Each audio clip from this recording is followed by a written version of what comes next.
Hindi porket na kay Kristo, exempted sa tukso. To be human is to be tempted. Hanggat tao ka, pwede kang tuksuin, pwede kang matukso.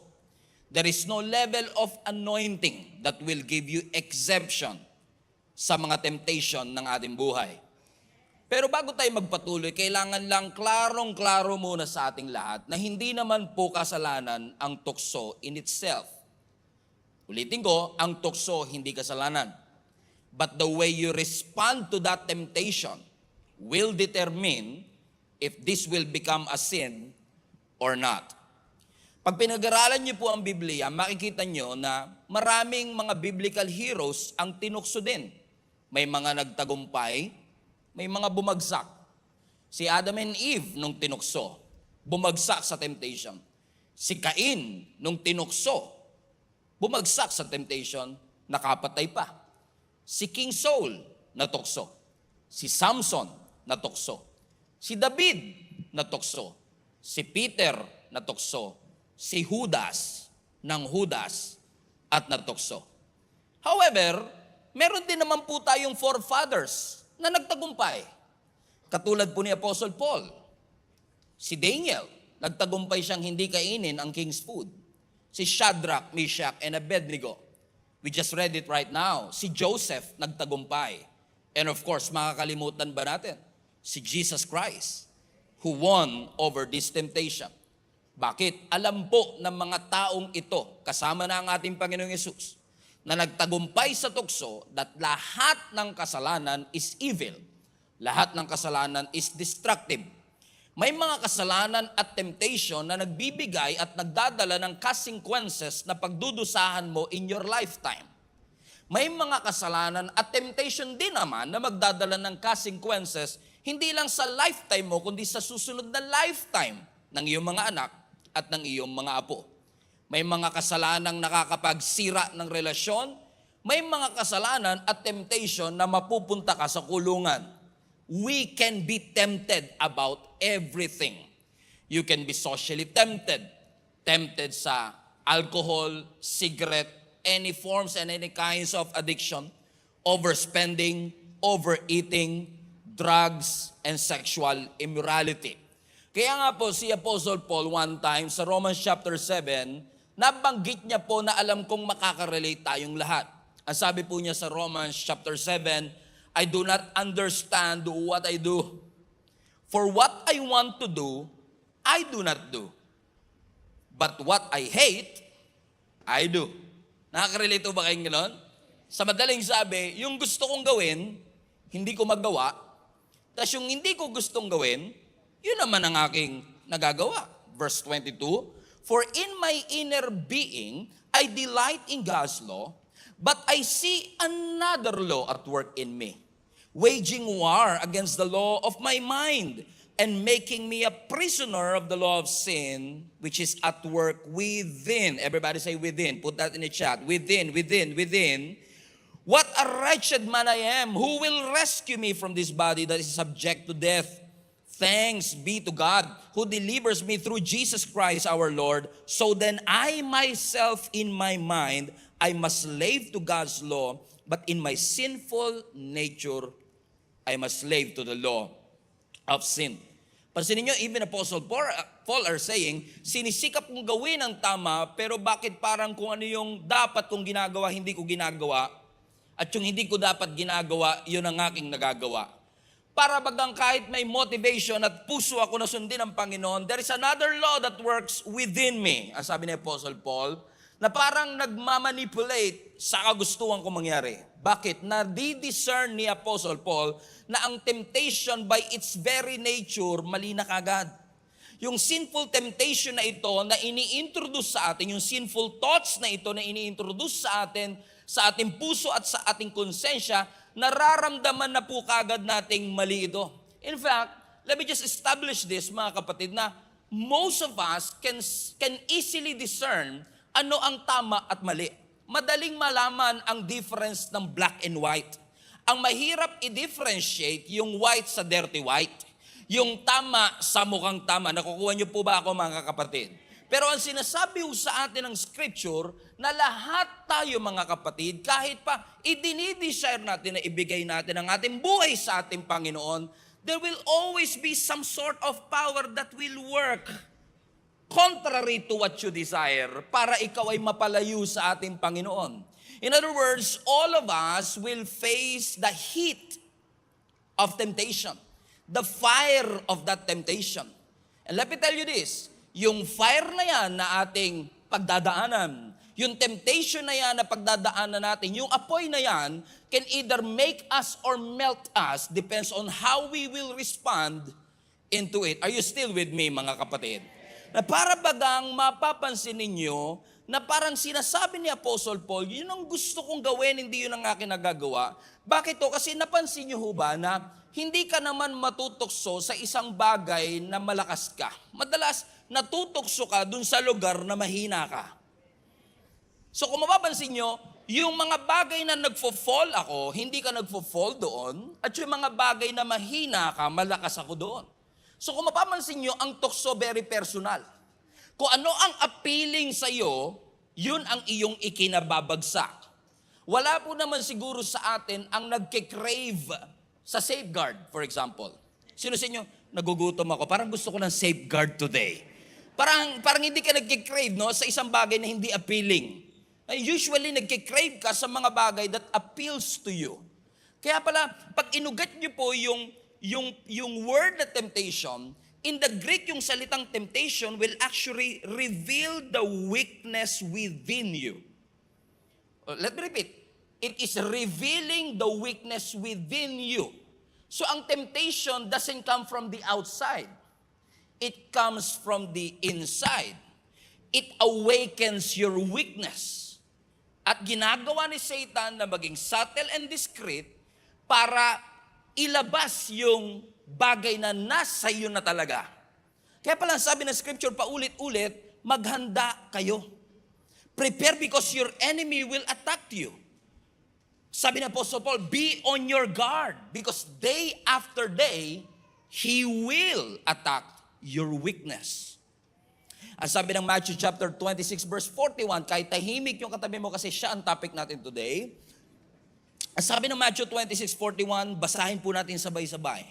Magbantay kayo at manalangin upang huwag kayong madaig ng tukso. Ang espiritu'y nakahanda, ngunit ang laman naman ay mahina.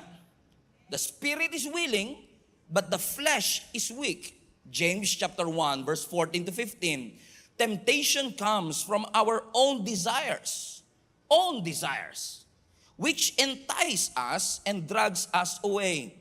These desires give birth to a sinful action, and when sin is allowed to grow, it gives birth to death. Ibig sabihin, hindi mali ang temptation, pero nagiging kasalanan ng temptation pag na-mishandle natin ito. Kasi ang plano po ni Satan, in case you're not aware, wasakin tayo. Kaya nga paulit-ulit din po sinasabi ng Scripture, do not give Satan a foothold in your life. Na pag sinabi mong foothold, para huyang bara. Halimbawa, sa bahay po ninyo, kahit po sarado ang bintana, sarado ang pintuan dun sa papunta ng swimming pool ninyo, or sarado yung pintuan papunta ng kitchen, papunta ng kwarto, pero as long as yung front door, hindi completely nakasara. Kasi parang hinaharangan ni Satan ng kanyang paa, hindi mo masarap foothold. May hawak siya sa'yo. And that could be anything. That could be fear, anxiety, unforgiveness, habitual sin, hidden sin. Hanggat hindi ho nasasara yung pintuan o yung gate, patuloy tayo at paulit-ulit tayong nanakawan at wawasakin ng ating kaaway. Tatandaan nyo to. Ang objective ni Satan, hindi lang bumagsak ka sa kasalanan. Ang objective ni Satan, mamuhay ka sa kasalanan. Ang objective ni Satan, maging komportable ka sa mali. Maging komportable ka sa kasalanan, kasi nga kung ano yung appealing, yun na ang ibibigay niya sa'yo. Maaaring appealing sa'yo ang chocolate cake, sa katabi mo hindi. Pero maaari din naman na appealing sa'yo ang ibang bagay na hindi appealing sa kanya. Pero inaalaw po ito ng Panginoon para tayo ay tulungan at i-grow. Because yung mga temptation na yan ang mag-authenticate ng ating pananampalataya. Yung mga temptation na yan ang magpe-perfect ng ating mga pananampalataya. Hindi galing sa Diyos ang temptation, pero inaalaw ng Lord ang temptation to authenticate your faith. Sana mapansin niyo ako one time.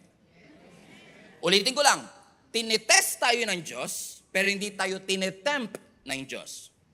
Ang testing galing sa Diyos, ang temptation hindi sa Kanya. Inaalaw niya, pero hindi galing sa Kanya. Anong difference ng testing sa temptation? Usually, ang test, ibinibigay with the purpose na pumasa ka. Pero ang temptation, ang purpose niya, bumagsak ka. Hindi intention ng Diyos na bumagsak ka. Ang intention ng Diyos, pumasa ka. Tinetest ka niya, pero hindi kanya tinetempt. Pero iaalaw ng Lord minsan na yung temptation mangyari sa ating buhay para i-authenticate ang ating mga pananampalataya. For example, sasabihin mo, Lord, punuin niyo ako. Panginoon, i-stretch mo ako. By the way, be careful what you prayed for. Kasi kapag nanalangin ka sa Panginoon na stretch me, ay talagang magkakaroon ka ng stretch marks. Hallelujah. Amen? Kasi hindi mo masasabing na stretch ka kung walang stretch marks. Amen? Kaya mahirap mag-pray sa Lord na, Lord, habaan niyo pa po ang pasensya ko. Okay, your wish is my command. Tapos magugulat ka, bakit kaya ganun? Dati hanggang alas 10 lang yung kapitbahay namin sa Bidyoke, ngayon hanggang alas 2 na ng madaling araw. Bakit parang ngayon laging mainit ang ulo ko? Irritable ako kung kanino. Bakit? Nagtatanong ka sa Panginoon, Lord, tanggalin niyo na po ang mga bagay na ito. Sabi ng Lord, kala ko ba? Gusto mo maging patient. Paano ka magiging patient kung walang nakakapag-test ng iyong patience? So, minsan iaalaw ng Panginoon niya para i-authenticate, para i-perfect, para i-mold yung ating mga pananampalataya sa ating Panginoon. Amen? And minsan naririnig natin, okay, panalangin natin sa Panginoon that God will get rid of this temptation. It's impossible to get rid of temptation. You cannot get rid of it. You can deal with it, but you cannot get rid of it. So if we cannot get rid of it, might as well we will deal with it. Hopefully by God's grace, we will overcome this temptation in our lives. This is where our text brings us. Si Joseph, isa sa mga anak ni Jacob, nakainggitan ng kanyang mga kapatid, tinapon sa balon, binili ng mga Ismailita, binili ng Egypt para magsilbi sa kanila. To cut the long story short, dahil sa kanyang excellence at dahil sa kanyang skills and talent, na-promote siya sunod-sunod, na ang sabi ng scripture, because God was with him, he and the entire Egypt was blessed because of him. Nasabi ng scripture, sa sobrang blessed nitong si Joseph, hindi lang sa finances, kasi sabi ng scripture, si Joseph daw po ay well-built and handsome, meaning pati physically blessed. Sana all talaga. Amen? He was well-built, he was handsome. Napansin ho siya ng asawa ng Potiphar, yung administrator nitong Egypt. At nung napansin siya ng asawa ng Potiphar na gwapo at masculine at well-built, ang sabi niya kay Joseph, sipingan mo ako. Pero ano ang sabi ni Joseph? Ang sabi ng verse 9, how then could I do such a wicked thing and sin against God? Alam niyo, isa sa mga reason kung bakit nagtagumpay si Joseph sa temptation is because of this statement. Because if we really want to overcome temptation in our lives, the first stage of overcoming temptation is to recognize there is a temptation. Hanggat hindi mo nare-recognize na dinadaya ka, hindi mo nare-recognize yung magnitude ng kasalanan na ipinapagawa ng kaaway sa iyo, madaling bumigay at mag-give in. Pwedeng sabihin ni Joseph, okay, kung yun ang gusto mo, fine. Pero anong sabi ni Joseph? Balikan natin ang verse 9. Paano ko magagawa ang karumal-dumal na bagay na ito sa harapan ng Panginoon? Magkakasala ako sa Diyos. Hindi naman, wala namang sinabing marami makakakita sa kanya. Pero ang alam lang ni Joseph, kahit walang nakatingin, ang Diyos laging nakatingin. Na-recognize niya eh. Napakahalaga po pala sa atin na in order for us to overcome temptation, we have to recognize you're being tempted. You're being deceived. There is a presence of temptation. You have to open your eyes and see temptation and deceptions are present in your life. And also recognize may cost ito. Na anumang pansamantalang bagay na pagbibigyan mo will have a potential to give you a lifetime of misery. That what it takes lifetime to build can be messed up in a moment of joy or happiness.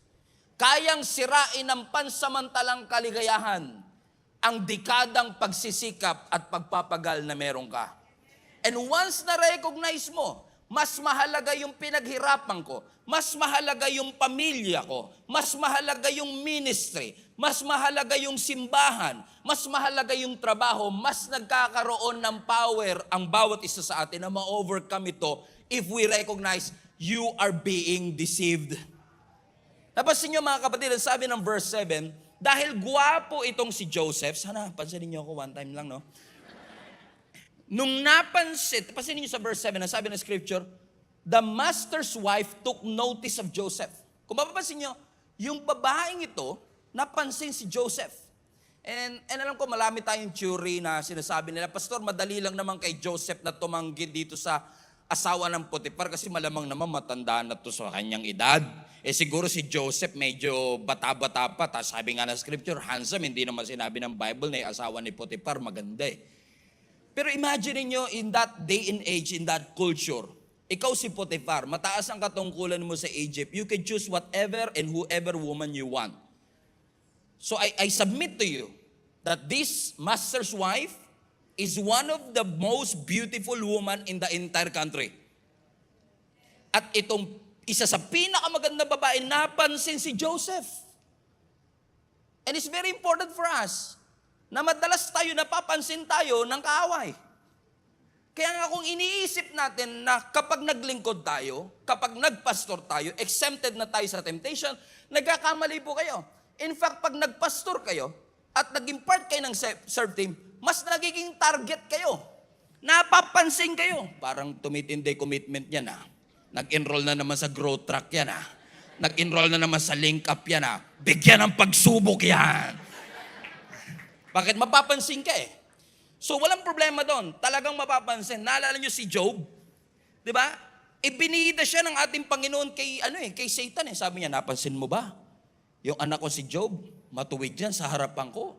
Kaya nga sabi ko kay Lord one time, Lord, wag mo na ako ibida ha, okay na po ako. Kasi alam ko nangyari kay Job eh. Pagkatapos may ibida. So napapansin ng kaaway kung ano yung commitment level that we have. Pero kung napansin ng babae si Joseph, dapat marunong din tayong mapansin yung deception. Kailangan ma-recognize din natin. Teka lang, nadadaya yata ako ah. Kasi imagine niyo mga kapatid, no? Wala naman po siguro sa atin, nung gumising tayo kaninang umaga, nasabi kagad natin sa sarili natin, alam mo, parang gusto ko magpatukso ngayong araw na ito. Wala naman siguro, no? Na parang plano ko ngayong bumagsak sa temptation ng aking buhay. Wala naman siguro. Nung gumising ka kaninang umaga, ang purpose mo, pumunta ng church, magpakalalim sa Panginoon, lumakad, kasama ang ating Panginoon. And here comes, mabagal na driver sa harap mo. Kinat ka ng bigla-bigla. At imbis na hallelujah ang masabi mo, iba ang nasabi mo. At imbis na turo ang, ibang daliri ang nabigay mo. We have good intentions not to fall. We have good intentions para hindi bumagsak sa kasalanan. Kaya nga ang pinaka-effective arsenal ni Satan, pandaraya. Dadayain niya tayo, ipapakita niya na parang nami-miss natin yung maraming bagay. At kapag ang temptation ibinigay sa atin ng kaaway, tumitindi lalo siya kapag nagre-reason tayo, okay lang yan. I can handle it. Yun ang first stage eh. Hindi mo ma-recognize yung bigat. Ang mas nare-recognize mo, kaya ko siya. Okay lang, di ko naman siya masyadong type. Chat lang naman. Message lang naman. Massage lang naman. Okay lang yan. Friendly naman kami. Wala naman kaming ginagawang masama. And little by little, Yung deception na yan ang nagiging building blocks ng kaaway para tayo ay magkaroon ng strongholds. At karamihan ng mga taong kilala ko, lalo na yung mga Christians na bumagsak sa pagsubok, mga tao na nag-fall into sin, madalas they mean well. Hindi nila gustong bumagsak. Pero baka nagkaroon lang ng overconfidence sa ating sarili. Kaya huling-huli na bago niya na-realize na daya ako. Kung kailan hiwalay na yung pamilya, tsaka natin marirealize na daya ako. Kung kailan lugi na ang negosyo, tsaka po natin marirealize na daya ako. Kung nawalan na tayo ng kita, tsaka natin marirealize, scam pala yun. Minsan sa relationship, marami ring scam. Late mo nang na-realize, may asawa pala siya. Late mo nang na-realize, kung kailan nagastos mo na yung tuition fee, parang maraming gumawa nito. Kita ko yung mga tumawa dito sa harap eh. Tsaka lang nangyari. Bakit? Karamihan ng deception, karamihan ng temptation, very subtle, very discreet. Pero kahit na gaano ka stealth ang mode ng temptation, kahit gaano ka subtle at discreet ang temptation, let me give you some hope. Kahit gaano ka subtle ang temptation, lahat ng strategy ng kaaway, pare-pareho. Yung schemes ng kaaway, the same. Parehong schemes na ginamit niya kay Adam and Eve, gusto niyang gamitin kay Jesus. Bakit bumagsak si Adam and Eve? Dahil sa pagkain. Ano ang unang temptation niya kay Jesus Christ? Turn these stones into bread. Wala siyang bagong diskarte. Lahat ng diskarte ng kaaway paulit-ulit. At kung mare-recognize lang tayo at ma-educate tayo. Kaya nga sabi ni Apostle Paul, do not allow the enemy to outsmart you by not knowing and being unaware of Satan's schemes. Huwag niyong hayaang ma-deceive kayo, ma-outsmart kayo ng kaaway kasi hindi niyo alam ang diskarte niya. Kasi ang diskarte ng kaaway paulit-ulit. Hindi nagbabago ng diskarte. Kaya sabi ni Apostle Paul sa atin, mag-ingat kayo. Parehong strategy niya, ginamit niya kay David. Yung same strategy, ginamit niya kay Samson, parehong-pareho. Yung sa Garden of Eden, ganun din. Sa wilderness, ganun din. 10 taong ka nang naloko. Magpapa-11 ka pa ba?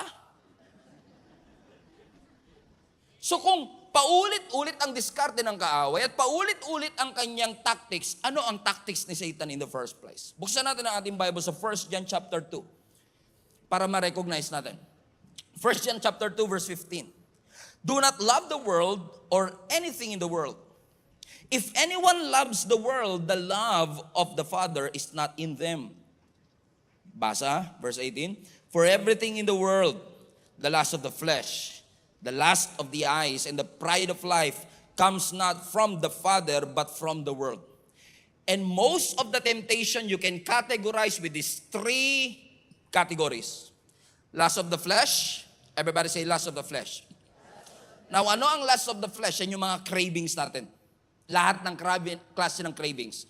Cravings for food, cravings for sex, lahat ng klase ng cravings natin. So dyan pumapasok yung category ng overeating, yung cravings natin sa sobrang matatamis, alcohol, addiction, laziness, lahat ng klase ng cravings. And then another tactic, lust of the eyes. Dyan pumapasok yung materialism and greed. Palagay mo, dito kaya yaman, mag-invest ka rito para lumago ang iyong pera. Greed. At ang greed, tumitindi siya habang tumatagal. Nagsisimula sa grade 1 hanggang grade 12. So, kailangan maging maingat. Sabi mo sa katabi mo, anong grade ka na? Diyan papasok yung pandaraya ng kaaway sa pamamagitan ng pera, material possession katulad ng damit, ng bahay, appliances, desire for entertainment, and many more. At ang pangatlong category, lust of the flesh, lust of the eyes, and the pride of life, arrogance, self-absorbed, entitled, pride, self-centeredness, power-tripping, and manipulation. Kapag sinoma mo lahat ng ito, karamihan ng mga temptation ng kaaway, dito lang nangyayari. So yung schemes ng kaaway paulit-ulit, yung deception ng kaaway paulit-ulit, papamukha ni Satan sa iyo na madamot ang Diyos, ipapamukha ni Satan sa iyo na merong wini-withhold ang Panginoon sa iyo. Maraming nawawala sa iyo. Tingnan nyo kay Adam and Eve, ang pinakaunang temptation. Kay Adam and Eve, ano ang unang temptation? Kainin yung bunga ng kaalaman ng tama at mali. Now, if you study the history in the context and the study of this Bible scholar who spent their life trying to understand what happened there, sabi ng maraming Bible scholar, doon daw po sa Garden of Eden, they have approximately 8,000 to 10,000 kinds of trees. Kinds. Not just trees, kinds of trees. Na allowed kainin. Except for one. Napansin niyo kung ano yung bawal? Gusto ni Satan doon ka mag-focus. Para pag mumakay madamot ang Diyos. O tingin mo, ba't pinagbabawal to? Ang damot naman ng Diyos nyo. Hindi madamot ang Diyos, ang daming pwede. Pero dinadaya tayo ng kaaway. Kung ano yung bawal, may wini-withhold siguro ang Panginoon. Kaya yung si Satan, yung ahas, lumapit kay Eve at sabi niya, talaga bang sinabi ng Panginoon nyo na bawal kainin ang mga bunga ng puno dito sa Garden of Eden? Sabi ni Eve, hindi naman. Tama siya doon. Hindi naman. Pero sabi niya, itong puno na nasa gitna ng Garden of Eden, yan ang hindi namin pwedeng kainin. Sapagkat kami mamamatay. Sabi ni Satan, hindi kayo mamamatay. Alam kasi ng Diyos na kapag kinain niyo yan, mabubuksan ang inyong kaalaman at kayo magiging Diyos. Hindi nila na-realize na yung wisdom na binibigay ng Lord sa kanila para na rin silang Diyos. Pero anong ginagawa ng kaaway? Tinutwist ng kaaway yung Word of God na hindi nila namamalayan. Satan will make you focus. Ito yung binawal ng Diyos. So pagmumukain ni Satan na madamot ang Diyos, so hindi mo ma-recognize ang temptation kasi nagmumukhang masama ang Diyos sa iyo. Alam mo, magbisyo ka. Maraming nawawala sa iyo pag di mo yan ginawa. Alam mo, mas masarap gumawa ng mali kaysa mamuhay na kasama ang Diyos. Sasabihin ni Satan, alam mo, ang sex, physical lang naman yan. Huwag ka maniwala doon sinasabi ng pastor niyo. Sex is just physical. Okay lang tignan mo, hindi mo naman nahahawakan eh. Pag nahawakan mo na, okay lang hawakan mo, hindi mo naman titikman eh. Pag natikman na, okay lang tikman mo, hindi mo naman ngunguyain eh. May progression. Ididisib tayo ng ating kaaway. So we really need to learn how to recognize it. Recognize the temptation, and more importantly, recognize the cost of this. Kung gagawin ko ito, magbibigay ito ng pansamantalang kaligayahan, but my family will suffer in the future. And with that, you will start to realize this is a deception. And after recognizing it, number 2, ways that we can overcome temptation is to resist temptation. So number 1, recognize. Number 2, resist. Everybody say resist. So ano ang sabi ng scripture? Ang sabi ng verse 7, si Joseph pa rin ito. So na-recognize niya, how can they do such a thing?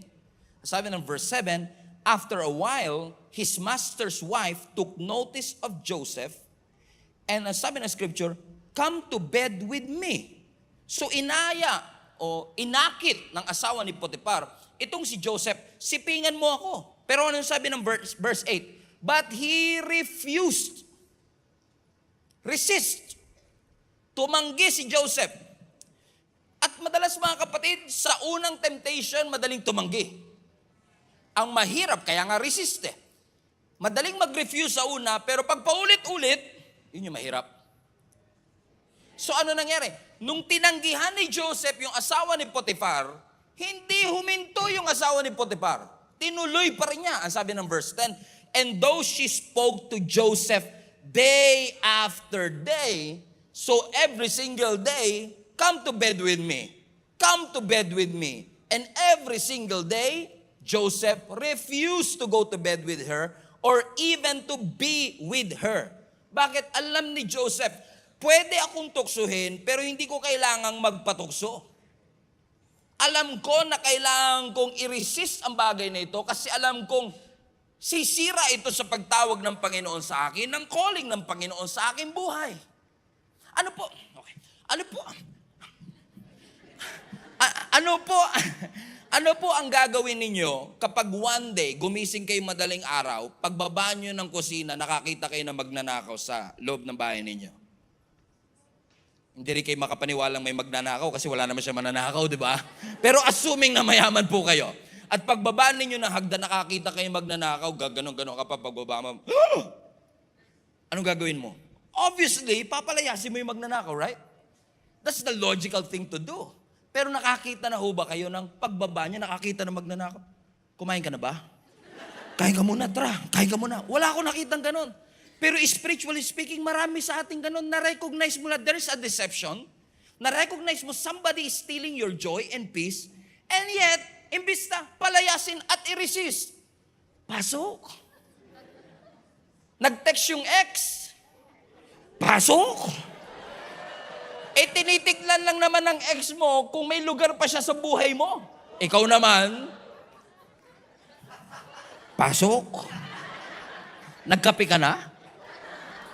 Sabi mo sa katabi mo, resist. Amen? You can do. In order for us to overcome temptation by the grace of God, we will do everything that we can. Everything that we can to get the thief out of our life. What you allow into your heart, what you allow into your mind, what you allow into your heart, it matters. It matters what you listen to. It matters who you listen to. It matters what you see and how you see it. It matters how you speak and how you say it.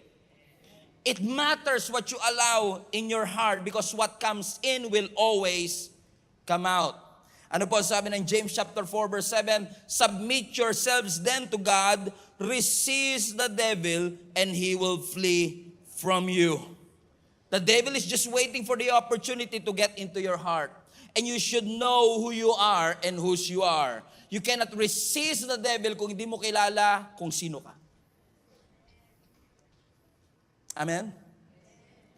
Sa palagay mo yung suot ng katabi mo ngayon, kung papatalunin natin siya sa swimming pool, tatalon agad siya na hindi siya magbibiyes? Kung yung suot kaya ng katabi mo, kung maglalaro tayo sa putikan, willing siya na magpaputik, malamang hindi. Kasi mahal tong suot ko. Favorite ko tong damit na ito. Mahal kaya pagkakabili ko dito. And many of us, kaya madali lang sa ating tumalon sa kung saan saang ilog kasi hindi natin nare-realize yung meron tayo at kung sino yung Diyos na ating pinapanampalatayanan.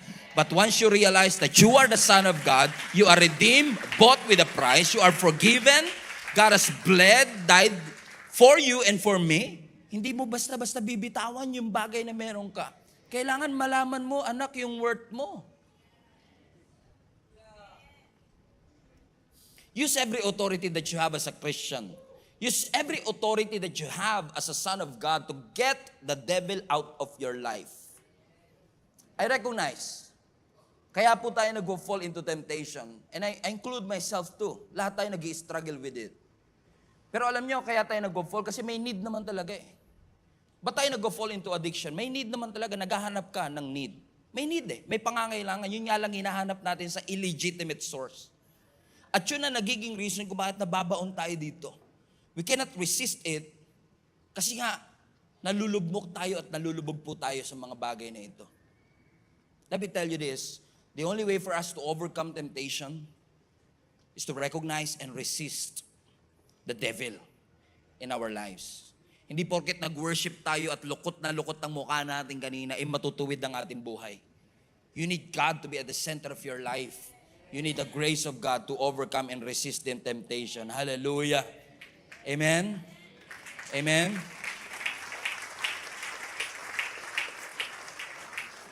In fact, let me tell you this, bago ko makalimutan. Kung nag-i-struggle ka sa isang bagay, hindi ka pa bumabagsak, pero nag-i-struggle ka, alam mo, pag nag-stay ka pa, babagsak ka. You know what I mean? Meron kasi sa atin na, tinitry mo i-resist, pero alam mo, katulad ng asawa ni Potiphar, paulit-ulit din. Every time makakita ka ng ganitong movies, every time makikita mo yung ganito, makikita mo yung ganyan, parang pakiramdam mo, hirap na hirap ka at ayaw mong bumagsak. The best way for you to do is to expose that struggle. Because ang lakas ng kasalanan, humihina kapag na-expose. So, look for somebody, a link-up group, somebody that you can trust, and expose your struggle. Bro, can you help me? Kasi every night, nag-i-struggle ako with pornography. And when you start to expose that temptation, yung strength na kasalanan na babawasan, and you will start to resist that temptation by opening up. Amen? Sabi mo sa katabi mo, resist. So how can we overcome temptation? Number one, recognize. There is a temptation. Recognize the cause of it. Ang daming recognize yan. Number two, resist the temptation. At ang pangatlo, pinakauli, run. Takbo. Bakit? Katulad ng asawa ni Potiphar, kahit na pinaalis mo na, ayaw pa umalis. So kung di ka aalis, ako ang aalis. I will run away. Amen? Ano ang sabi ng verse 12? Ang sabi ng verse 12, paulit-ulit na, background story, paulit-ulit siyang nilalapitan ng asawa ni Potiphar. Sipingan mo ko, anong ginawa niya? Ang sabi ng verse 12, tumakbo siya, he left his cloak in her hand and he ran out of the house. Hindi niya sinabing, kaya ko to. I can withstand this temptation. And many of us, unfortunately, instead of running and instead of flee, ang sabi ni Apostle Paul, flee from sexual immorality. Hindi sinabi ni Apostle Paul, feel. Sabi niya, flee, nagkamali ng letter, nagka-rumble-rumble, naging feel. Flee dapat. Niramdam mo pa. Kinaya, kaya ko to. Amen? Pero ano ang sabi ng scripture sa atin? The best way to do, kapag hindi na talaga, run! Takbuhan natin. Kasi, I submit to you, kaya tumakbo si Joseph, kasi alam niya, kapag nagstay pa siya, bibigay na siya. That's why he ran. Alam ni Joseph eh. Pero imbis sa tumakbo tayo, tinitiis natin. Kaya ko to. Hindi sinabi ng Bible na tiisin natin ng tukso. Ang sabi ng Bible na tiisin, problema. Pagsubok. Yung tukso, takbuhan. Tayo baliktad. Yung problema, tinatakbuhan. Yung tukso, tinitiis. Naunawaan niyo mga kapatid? Ang sabi ng scripture, flee. Run. Ano po ang ginawa ni Joseph? He ran. Hindi niya inalaw na yung temptation maging kasalanan. He ran. Hindi siya nakipag-usap, hindi siya nag-reason, hindi siya nag-justify, hindi siya nag-explain, nag-take off na lang siya. Bakit? Hindi niya trinay na i-overcome yung temptation based on his own self-power. Alam niya, kung ako lang, hindi ko ito kaya. I'm not as strong as I think I am. Hindi ako kasing lakas ng iniisip ko, so I will make no provision in the flesh because I know that this is too much for me to handle and I need somebody with greater power to work within my life para yung mga within mistakes and within limitations ko ma-overcome ng Diyos na meron ako which is greater than I am. Run. Ang sabi nga ng 1 Corinthians chapter 10 verse 13, no temptation has overtaken you except what is common to mankind. That's why it's very important for us to open. It's very important for us to submit ourselves before the Lord. Because sabi nga ng scripture, walang temptation na pinagdadaanan ka na hindi din pinagdadaanan ng iba. So when you expose that sin, when you expose that temptation, tinatanggalan mo ng power, tinatanggalan mo ng authority, yung kasalanan to stay and rule over your life. We cannot get rid of temptation because we can deal with it. We can overcome it. Sabi ng scripture, no temptation has overtaken you except what is common to mankind. But God is faithful. He will not let you be tempted beyond what you can bear. But in case you've been tempted, in case bumagsak ka na sa temptation, or in case dumadaan ka sa temptation, sabi ng scripture, He will provide a way out so that you can endure it.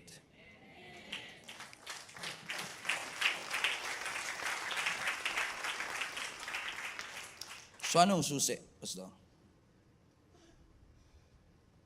Sinasabi ng scripture na susi, God is providing a way out for us to overcome. So may daan. Hindi pagpapakasal ang solusyon sa pornography addiction. Hindi pagkakaroon ng maraming pera ang solusyon sa overspending. Hindi diet pills ang sagot sa overeating. Hindi efforts natin ang sagot sa ating guilt. Hindi willpower, hindi self-discipline. Jesus is the way out. Only Jesus is the way out. His grace is the way out. Because on our own, we cannot po, hindi po natin kaya on our own. But when God, Jesus on our side, greater is He that is in us than he that is in the world. I was talking to somebody earlier, sabi niya, Pastor, alam ko naman yung dapat kong gawin.